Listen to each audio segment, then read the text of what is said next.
Imagine this. You're in the job interview for your dream role. You've prepped for weeks and you're feeling confident. The hiring manager asks about your qualifications and you reply, I am perfect for this job. I am engineer with 5 years of experience. Did you catch that? That one tiny, almost invisible mistake. The interview probably understood you, but something just sounded off. It's a small detail, but it can subtly knock your professional image. These tiny words, a, an, and the, are some of the most common in English, yet they cause some of the biggest headaches. Getting them wrong can make your English sound unnatural, but get them right and you'll instantly sound more fluent and self-assured. In this video, we're not digging through a huge boring grammar book. Instead, we're going to fix the 5 most common article mistakes that English learners make. By the end, you'll have a simple framework to get these words right every single time, so you can focus on what you're saying, not how you're saying it. Let's start with that mistake from our job interview. I am engineer. So what's actually wrong with that sentence? The problem is a missing article. This is easily one of the most frequent mistakes learners make, leaving out an article when talking about a job or any single countable thing. The rule here is simple. If you have one countable noun like engineer, doctor, book or chair, you almost always need an article in front of it. You can't just say, I have cat. You have to say, I have a cat. So the correct sentence is, I am an engineer. Think of it like this. That article sends a signal that you're talking about one single thing, and without it, the sentence feels incomplete to a native speaker. Let's look at another example. She is a very good teacher. She is a very good teacher. Or how about, I need to buy a new laptop for work. I need to buy a new laptop for work. This applies even when you have an adjective before the noun. The rule still holds true. If the noun at the end is singular and you can count it, you need that article. So it's he's a busy man, not he's busy man. So the first big takeaway is this. Always use a or an when you're talking about a single countable noun, especially when you mention it for the first time or describe what someone does for a living. The next common mix-up is figuring out when to use the. A lot of learners either use it way too much or not enough, because the line between a, an, and the seems blurry. But the core difference is simple. A and an are used for something general, and the is for something specific. So let me explain with a quick story. Yesterday I saw a dog in the park. Here I'm using a dog because it's the first time I'm mentioning this dog. It's just one random dog out of all the dogs in the world. It's general, but if I continue the story, I'd say the dog was chasing a squirrel. Now I use the dog because you and I both know which dog I mean, the specific one I just introduced. Here's where the mistakes pop up. Learners often use the when they should be talking in general terms. For example, someone might say, I like the books. If you say that, a native speaker will immediately think, which books? The books on your shelf? The ones we talked about last week? Using the signals a specific set of books. If you just mean you like books in general, all books, you should use the zero article. That means no article at all. So, I like books. Let's try another one. The happiness is important. Happiness is a big abstract idea. We aren't talking about a specific limited happiness. So, happiness is important. So the rule is this. Use a and for non-specific countable nouns and use the when talking about something specific that both you and the listener know about. And use no article when talking about plural or uncountable things in a general way. Think of it like a funnel. You start broad and general, a dog, and once it's identified, you narrow down to the specific, the dog. This next mistake is a classic, but trust me, it's an easy one to fix for good. The error is choosing between a and an based on spelling instead of sound. You probably learned the rule, use an before a vowel, a, e, I, o, u, and a before a consonant. That's mostly true, but it's missing a key detail. The real rule is an comes before a vowel sound, and a comes before a consonant sound. So that's it. The first sound of the word is all that matters, not the first letter. Let's look at the most famous examples. What about the word hour? It starts with H, but is a consonant. But we don't pronounce the H, we say hour. The first sound is a vowel sound, so it's incorrect to say, I'll be back in an hour. The correct way is, I'll be back in an hour.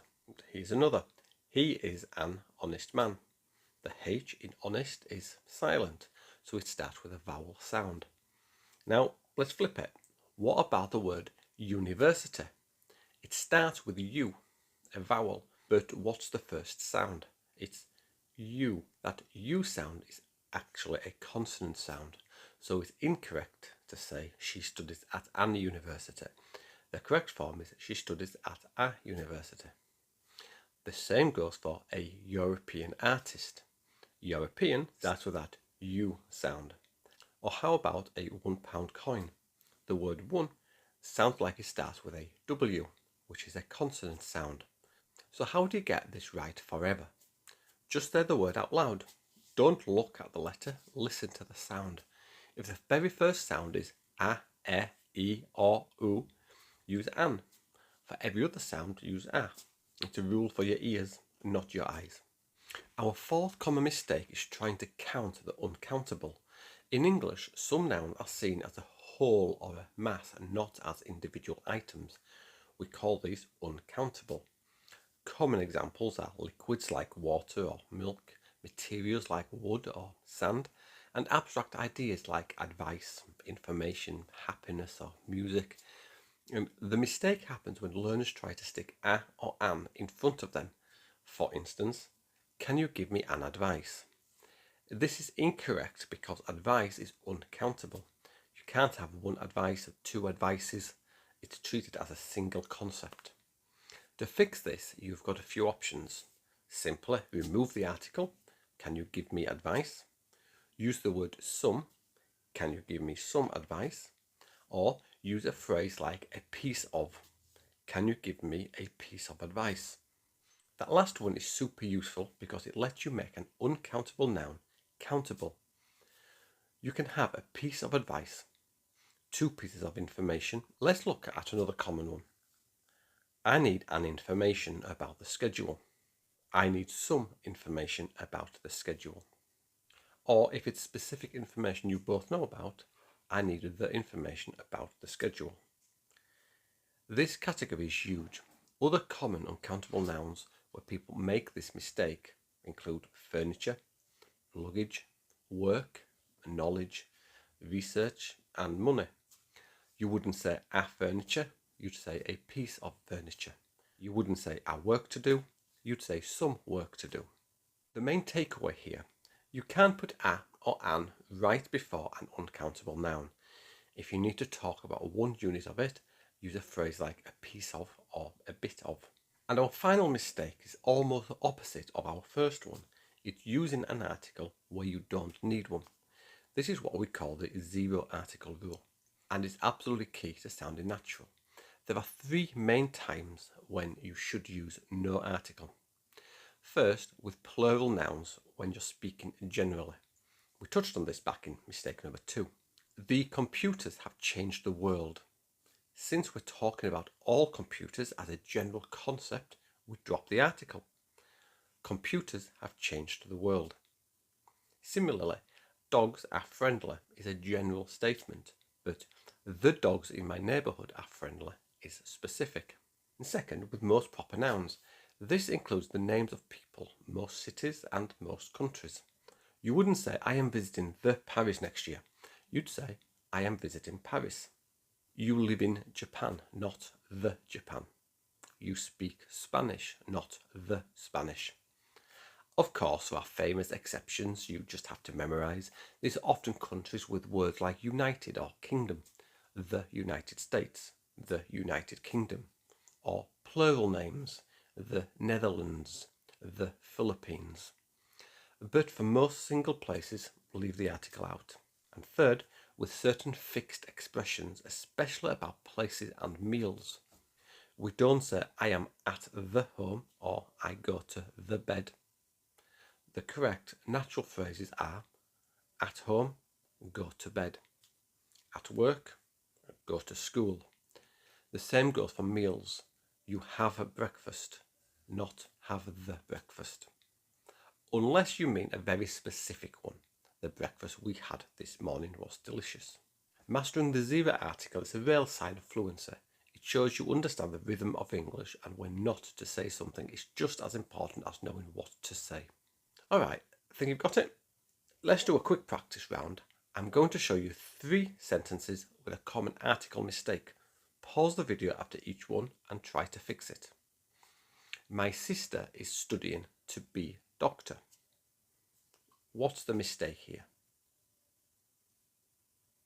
It's a missing article before a job.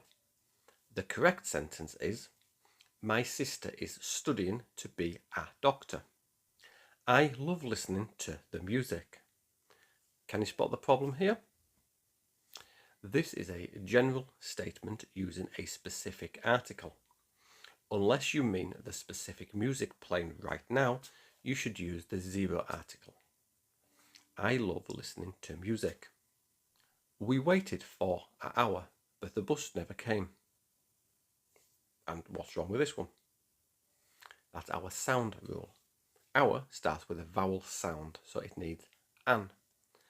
We waited for an hour, but the bus never came. So, how did you do? Let me know in the comments. Getting used to these patterns is the first step to fixing them for good. Getting a handle on these 3 little words, a, an, and the, is one of the fastest ways to make your English sound more polished and professional. That little error in a job interview might not cost you the role, but fixing it will absolutely boost your confidence and help you make the best impression possible. If you found this video helpful, do me a favour and hit that subscribe button and turn on the notifications so you don't miss our next. Thanks for watching, and I will see you in the next one. Bye for now.